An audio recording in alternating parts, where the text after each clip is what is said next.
Pwede ho bang magtanong? Saan ho ba mahahanap yung 4 na mananandata?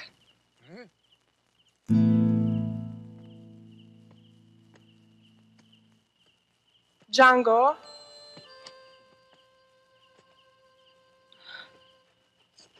Django! Django! Si Margarita!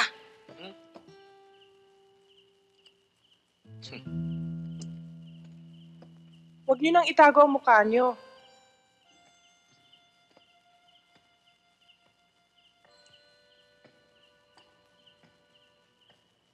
Ako nga ang dapat mahiya eh. Dahil sa ginawa ng mga tauhan ng papa ko. At kaya ako nagpunta dito para alamin kung anong ginawa sa inyo ni na Grego. Kung gusto niyo magdemanda, tutulungan ko kayo. Tama. Hindi na, Margarita.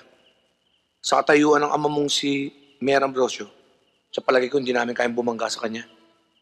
Bakit di natin kakayanin? Siya lang nga tumutulong. Tama.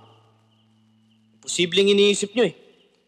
Dahil si Mayor Ambrosio ang nakapangyayari sa lahat ng bagay sa baryong ito. Tama. Nakatatama ako. Huwag po.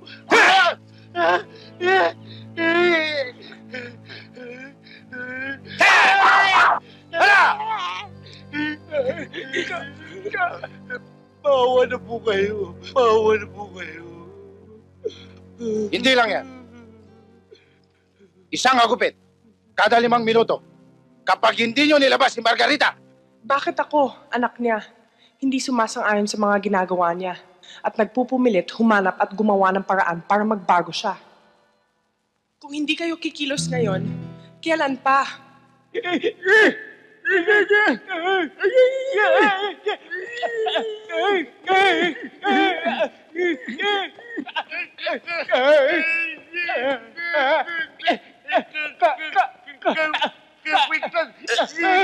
Si Kapitan!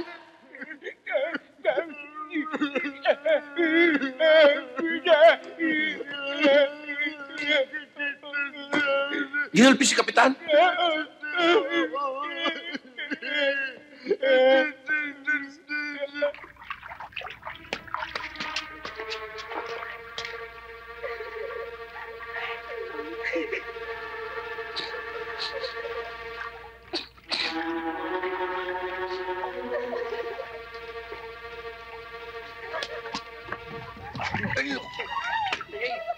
Tingnan nalakaran mo eh.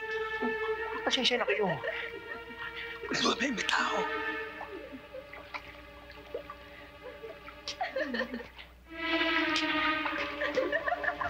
Ano ba, ha? Bakit ba, ha? Ha? Nilolokong ba ako? Shhh!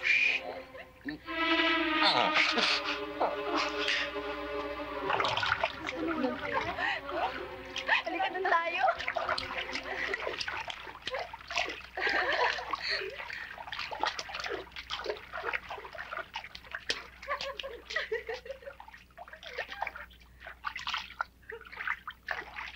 Alam mo, Lady Marian, ngayon lang talaga akong lubusang humanga sa isang lalaki eh. Palagay ko, yung si Carlos I, siguro siya na yung Prince Charming ko. Kailan ko kaya siya ulit makikita?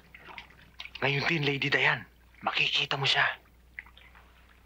Narinig mo yun, Lady Marian? Narinig mo yun? Ngayon di kayo makikita? Ngayon di kayo makikita ng Prince Charming ko! Naku, mabuti ka pa, Lady Diane. Ako kaya, kailan kaya makikita ang aking Prince Charming? Right over. You can see him instantly. Narinig mo yun, Lady Diane? Instantly daw?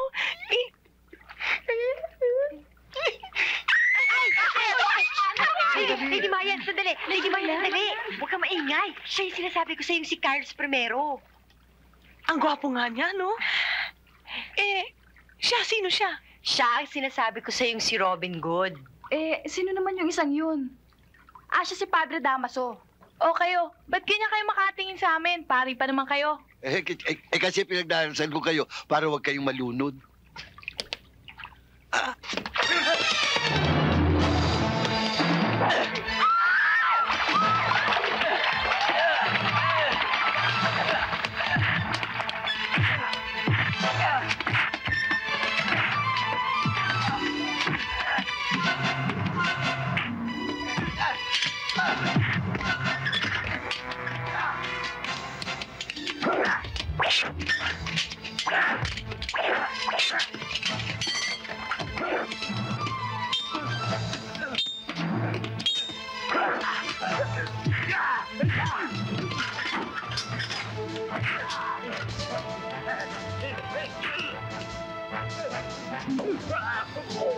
Naku, parang baboy.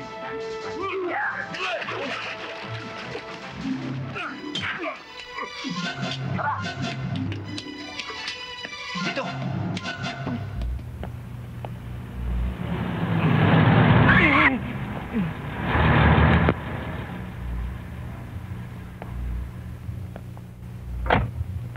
O ano naman ginagawa ng surot na ito dito?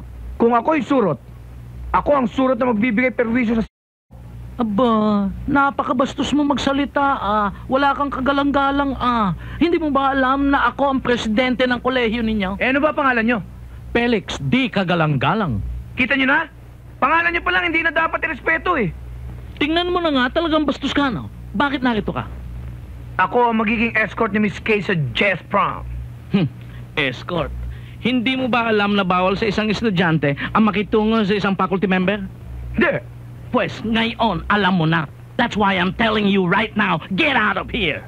Okay, go! Thank you. Huwag ka nang babalik! Talaga! Wait! Ako'y talagang niloloko mo! Talagang niloloko mo! Nag-aaway ba kayo? Ay, hindi. Ay, nakakatuwa lang tayo hindi ba? Oo naman! Aba, right. Ooh! For you. Ang ganda. Ang ganda-ganda nito. Thank you, Welcome. Abay, akin naman yan Bakit? Wala. For you also. Thank you. Ay, bakit hindi ka pa bihis? Baka mahuli tayo sa prom. Pasensya na lang ho kasi nagbago ng isip ko, hindi na ako sasama sa inyo. Ay, naku naman, ihay. Hindi pwede iyon. Ay, hindi matutuloy ang prom pag wala ka doon. Sige, sasama ako sa isang kondisyon. Ano yon? Na tayong tatlo ang pupunta. Payag ako. Payag din ako. Kunyari, mag-shota tayo. Tapos siya, biyenan ko. One more time. Aba,